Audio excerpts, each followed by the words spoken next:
رمضان المبارک کے آخری عشرے کا اعتکاف نبی پاک صلی اللہ تعالیٰ علیہ وسلم کے مقدس طریقوں میں سے ایک بڑا خوبصورت طریقہ ہے۔ قرآن مجید نے ارشاد فرمایا، میرے گھر کو خوب صاف ستھرا کرو، طواف کرنے والوں کے لیے اور اعتکاف کرنے والوں کے لیے اور رکوع اور سجود کرنے والوں کے لیے۔ نبی پاک صلی اللہ تعالیٰ علیہ وسلم نے ہر سال رمضان المبارک کے آخری عشرے کا اعتکاف فرمایا ہے۔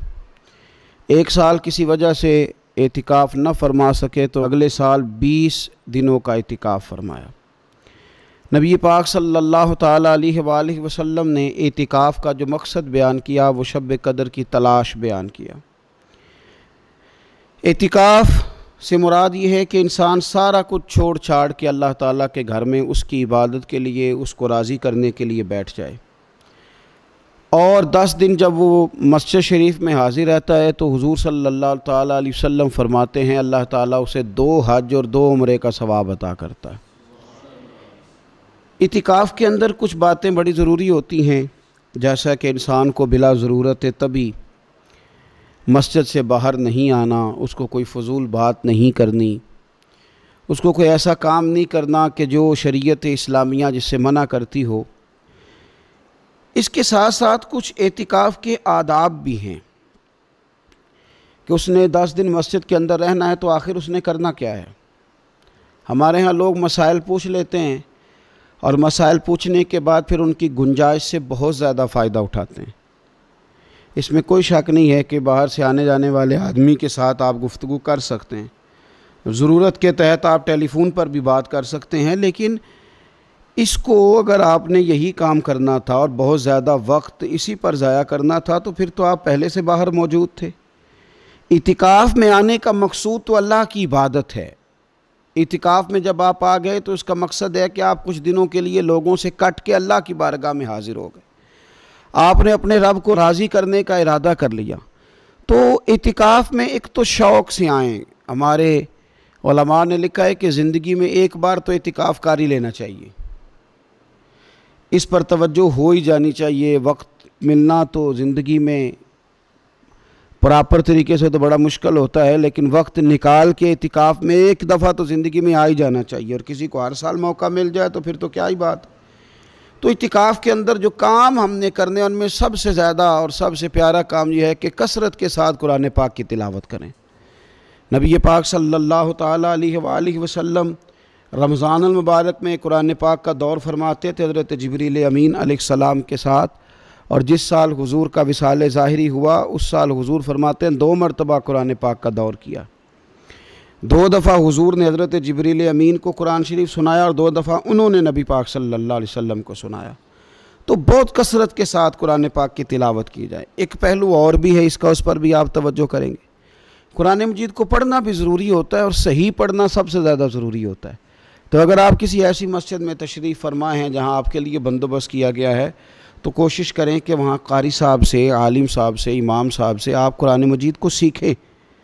اور کوئی زیادہ مشکل نہیں ہے، پورے 10 دن آپ موجود ہیں، اور اگر آپ 10 دن پوری توجہ کے ساتھ قرآن مجید کے مخارج پہ لگائیں گے تو امید ہے کہ بہت حد تک آپ کو قرآن مجید سمجھنے میں، پڑھنے میں آسانی ہونے لگی۔ دوسرا، اعتکاف میں جب آپ موجود ہیں تو آپ کو کوشش کرنی ہے کہ آپ محاسبہ نفس پر توجہ دیں۔ آپ اپنے اوپر غور کریں، زندگی میں کون سی ایسی غلطیاں ہیں جو جان نہیں چھوڑ رہی، ان کی کس طرح کر کے اصلاح کی جا سکتی ہے۔ کون سے ایسے کام ہیں جو میں کرتا ہوں تو اس غلطی میں زیادہ مبتلا ہو جاتا ہوں، اور کون سی ایسے کام ہیں، کون سی ایسی جگہ ہیں جہاں میں جاتا ہوں تو میرا ان غلطیوں سے نکلنے میں مجھے وہ جگہیں اور وہ کام مددگار ہوتے ہیں۔ تو اپنے محاسبہ نفس پر توجہ دی جائے۔ اعتکاف کے 10 دنوں میں موقع ملتا ہے انسان کو اپنے لیے سوچنے کا۔ حضرت مجدد الفسانی شیخ احمد فاروق سرہندی رحمۃ اللہ تعالی علیہ سے کسی نے پوچھا تھا کہ دنیا میں خوش نصیب شخص کون ہوتا ہے، تو فرمایا جسے دید قصور حاصل ہوتی ہے۔ حضور دید قصور کیا ہوتا ہے؟ فرمایا جسے اپنی غلطیاں نظر آنی شروع ہو جائیں۔ جب اللہ تعالیٰ کسی کے ساتھ بھلائی کا ارادہ کرتا ہے تو اس کی کمزوریاں، اس کی غلطیاں اس کے سامنے لاتا ہے تاکہ اسے اصلاح کا موقع ملے، اور جب ایسا نہیں ہوتا تو پھر تو لوگ جب غلطی مانیں گے ہی نہیں تو اصلاح کیسے ہوگی؟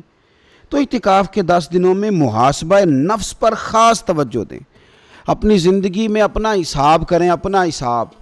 اور جناب عمر فاروق رضی اللہ تعالیٰ عنہ کی وہ روایت ہمیں بتاتی ہے کہ حساب کر لو اس سے پہلے کہ تمہارا حساب کیا جائے۔ تیسری بات، ایک تو قرآن پاک پڑھیں گے، ایک محاسبہ نفس کریں گے، تیسری بات مراقبہ کریں۔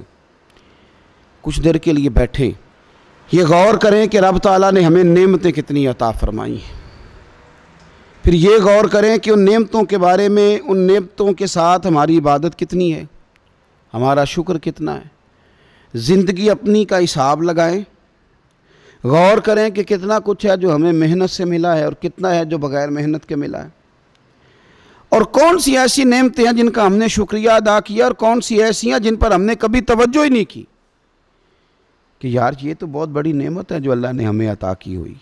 اپنی گردن کو جھکا کے تھوڑا غور و فکر کریں۔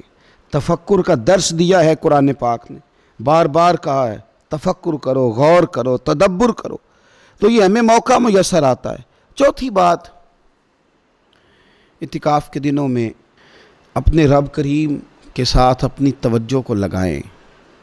قرآن حکیم نے جو کہا نا کہ رب کی عبادت اس طرح کرو کہ تمہیں نا یقین حاصل ہو جائے، کھل کر اس کی بارگاہ میں سجدے کریں، دعائیں مانگیں۔ ہمارے صوفیہ فرماتے ہیں کہ ایک وقت آتا ہے کہ انسان کو خود اطمینان قلبی نصیب ہو جاتا ہے، اسے محسوس ہوتا ہے کہ واقعی میرا رب مجھ سے راضی ہے، اسے محسوس ہونے لگتا ہے کہ میں اپنے مالک کے قریب چلا گیا ہوں۔ وہ اس کثرت سے نفل پڑھتا ہے، اس ذوق کے ساتھ وہ اس کی بارگاہ میں دعائیں کرتا ہے، اس شوق کے ساتھ وہ تلاوت کرتا ہے، خود محسوس کرنے لگتا ہے کہ اب میرا دل لگنے لگ گیا ہے، اب میں دعا مانگتا ہوں تو مجھے لگتا ہے کہ قبولیت میری دعاؤں کے قریب آنے لگی ہے۔